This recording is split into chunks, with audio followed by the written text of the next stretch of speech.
Talk. Dunia makin panas, makin parah.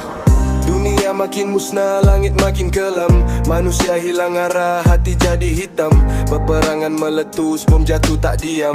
Jeritan tak didengar, semua jadi kelam. Keganasan berleluasa tanpa rasa malu. Kuasa jadi matlamat, darah jadi peluru. Yang kaya makin tinggi, yang lemah terus layu. Kemanusiaan hilang, tinggal nama yang palsu. Dunia terbakar, siapa yang peduli? Tangisan kecil tenggelam dalam bunyi. Anak tak berdosa jadi mangsa lagi. Sampai bila semua ni nak jadi? Dunia terbakar, siapa yang peduli? Tangisan kecil tenggelam dalam bunyi. Anak tak berdosa jadi mangsa lagi. Sampai bila semua ni nak jadi? Anak kecil menangis, hilang tempat bergantung. Mainan jadi debu, rumah jadi runtuh. Mereka tak mengerti kenapa semua hancur. Sedang dunia dewasa sibuk kejar kuasa yang luhur. Peperangan bukan cerita dalam buku, ini realiti. Darah menitis di setiap waktu. Keganasan dicipta oleh tangan manusia. Tapi siapa yang rasa, siapa yang bersuara? Jadi diam, kita lihat, kita lupa. Sedangkan luka tu makin terbuka.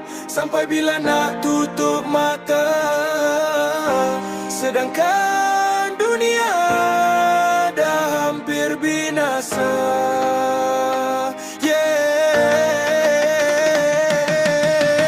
Dunia terbakar, siapa yang peduli? Tangisan kecil tenggelam dalam bunyi. Anak tak berdosa jadi mangsa lagi. Sampai bila semua ni nak jadi? Dunia terbakar, siapa yang peduli? Tangisan kecil tenggelam dalam bunyi. Anak tak berdosa jadi mangsa lagi. Sampai bila semua ni nak jadi?